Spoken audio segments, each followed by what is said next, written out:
गांव था जिसका नाम था सतीनगर। वहाँ पर ओइसानी नाम का एक औरत और उसका पति शंकर रहता था। ओइसानी की आदत था वो लोगों के सामने अपने झूठे किस्सों का गुणगान करती रहती थी। ओइसानी और उसकी सहेली फूली आपस में बात करती हुई, अरे तुम्हें पता है फूली, मैंने अपने बचपन में बहुत ही बड़े बड़े काम किए हैं। अरे सच भाभी? क्या तुम्हें क्या लगता है हमारे गांव का नाम मेरे नाम से क्यों जाना जाता है? क्या बात है भाभी? और पता है एक बार क्या हुआ, हमारे गांव में बंदरों का झुंड घुस आया था। अरे भाभी तो फिर क्या हुआ? मैंने बंदरों को डंडा मार मार के भगा दिया था। सभी बंदरों को उनकी दादी याद दिला दी थी। तुम्हारी सहेली ओइसानी ने, तभी तो सभी गांव वाले कुछ भी होता था अगर मुझे ही बुलाया करता था। अरे क्या बात कर रही हो भाभी? बंदरों से आपको डर नहीं लगा? आपने उनका भगा दिया? बाबा कमाल कर दिया तो आपने। अरे और क्या, बंदर क्या चीज है, अगर शेर भी आ जाए ना मेरे सामने तो वो भी 10 बार सोचेगा कि ओइसानी से पंगा लूं या कि नहीं। अरे आप तो बहुत ही बहादुर हो। तो फिर और क्या, बस अपनी मुँह में मिट्ठू नहीं हूँ मैं कभी। बहादुरी तो कूट कूट कर भरी है ओइसानी में। इतनी ही बात हो रही थी कि तभी ओइसानी के पति आकर बोला, अरे सुनती हो कि नहीं? हाँ क्या हुआ? मैं खेत जा रहा हूँ। अपनी ये बड़ाई अगर छोड़ चुकी हो तो खाना बनाकर खेत में ले आना।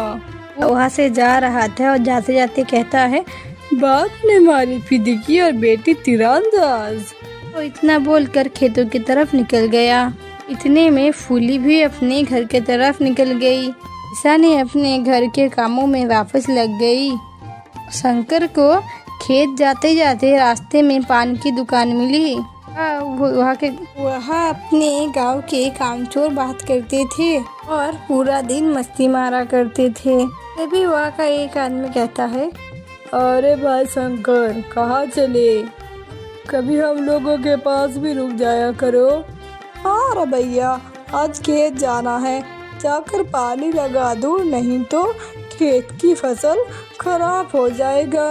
अरे यार, खेतों में तो भाभी भी चली जा सकती है। ऐसे भी उन्हें बोलने के अलावा काम ही क्या है हम? अरे क्यों नहीं, घर का काम, बच्चे को संभालना। हाँ थोड़ी बड़बोली है, अपनी गांव के किस्से सुनाती रहती है सबको। अरे ध्यान रखना शंकर, कहीं रात में सोते हुए तुम्हें ही ना लथियाती रहे। अरे भाई ओइसानी भाभी है, वो तो कुछ भी कर सकती है। हाँ अरे हाँ, तुम सही बोल रहे हो। जब वो अपने गांव में बंदरों से नहीं डरती है और शंकर को तो कहीं ऐसा ही उठाकर फेंक ना दे। हाँ। अरे भाई दीपू, लगाओ इसी बात पर एक पान। अरे तुम लोग तो चाहते यही हो कि हम लथियाए जाए और तुम लोगों को मजा आए। अरे चलो हम चलते हैं, तुम्हारे पास कुछ भी काम नहीं है। शंकर ये बोलकर खेतों की ओर बढ़ गया और खेतों में पहुंचकर काम शुरू कर दिया। वो काम भी कर रहा था और बंदरों को भी भगा रहा था। गांव में बंदरों का बड़ा ही आतंक था। बंदर खेतों और गांव के लोगों के घर में घुसकर बड़ा ही उत्तम मचाते थे। ओइसानी भी अपने घर के काम कर कर शंकर के लिए खाना लेकर खेतों की तरफ आई। ओइसानी और उसके पति ने बड़े हाव चाव से खाना खाया और शंकर आराम करने के लिए वही पेड़ के पास सो गया। ओइसानी फिर खाना खाकर अपना काम शुरू कर देती है। बंदर की एक पूरी फौज शंकर की खेतों की तरफ आ रही थी। ओइसानी को खेतों में काम करता देख एक बंदर उसकी तरफ बढ़ा। ओइसानी बंदर को देख थोड़ा डर गई। अरे भाग जा बेटा, तुझे नहीं पता तूने किससे पंगा लिया है? बंदर, फिर धीरे से उसकी तरफ बढ़ा। ओसानी उसे बढ़ता देखकर जोर से चिल्ला पड़ी, अरे बचाओ बचाओ बचाओ, कोई तो बचाओ, बंदर मुझे काट लेगा, बचाओ।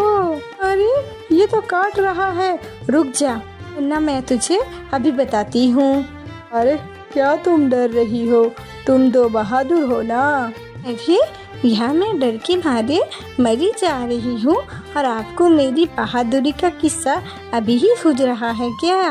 अरे मैं क्या कर सकता हूँ, तुझे जो करना है कर, मैं सोने जा रहा हूँ। जी बचाओ ना, मुझे बचाओ। बंदर खुर्राता हुआ बार बार ओसानी की तरफ आने लगा और ओसानी की हालत खराब होने लगी और ओसानी ने बंदर को डंडे से भगाने की कोशिश की, लेकिन डंडा गलती से दूर जा गिरा और ओसानी को और भी डर लगने लगा। अरे बंदर जी देखो, हम एक प्रजाति के हैं और ऐसा क्या हो सकता है जो मैं आपको डरा नहीं सकती हूँ और ना कभी डरा पाऊंगी। अरे हिम्मत करो, तुम भगा सकोगी। ओसानी हिम्मत करो।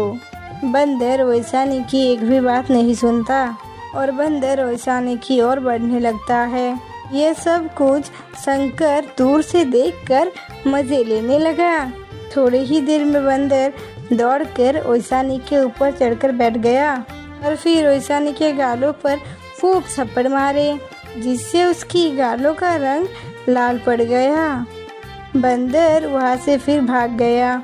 ओसानी उठी और जोर जोर से रोने लगी। फिर से शंकर ये सब कुछ देख रहा था और वो ये सब देखकर खूब हंसने लगा।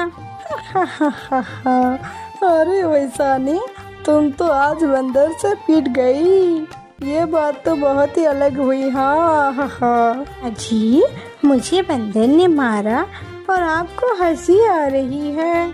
अरे भाई, तुमको तो उसने प्यार से मारा, बस थोड़ा गालों को लाल कर दिया है। बगल के खेतों में कुछ गांव के लोग काम कर रहे थे। ओसानी को बंदर से मार खाते देख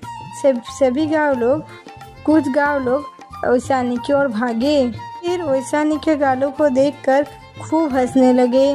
अरे भाभी, आप ठीक तो हो, आज बंदरों ने तो आपको पीट ही दिया। वाह, आप तो कितना बोल रही थी, आज तो बंदरों ने खुद ही आपका बड़बोलापन खत्म कर दिया है। घर जा रही हूँ मैं। अरे घर जाओगी तो गांव वाले तुमसे ये गाल लाल क्यों हुई है ये बात पूछेंगे, तुम क्या बोलोगी? हाँ बता दूंगी जो मुझे बताना होगा। अरे भाभी, आप चिंता मत करो, मैं बता दूंगी, क्योंकि मैंने सब कुछ देखा है कि क्या हुआ है खेतों में। मगर ओसानी को इस बंदरों के हाथों से पीटता देख दूर उसके खेतों में खड़े हुए फूली और उसके पति ने देख लिया था और वो दौड़कर अपने घर आए। फिर फूली ने ये बात पूरे गांव में फैला दी। सबको ओसानी के गाल क्यों लाल हुए ये नहीं पता था, मगर फूली और उसके पति ने सबको बता दिया कि ओसानी के पीठ पर बंदर चढ़कर उसके गाल लाल कर दिया। ये बात धीरे धीरे पूरे गांव में फैल गई और ओसानी को हर कोई रोक कर पूछने लगा कि हुआ क्या था।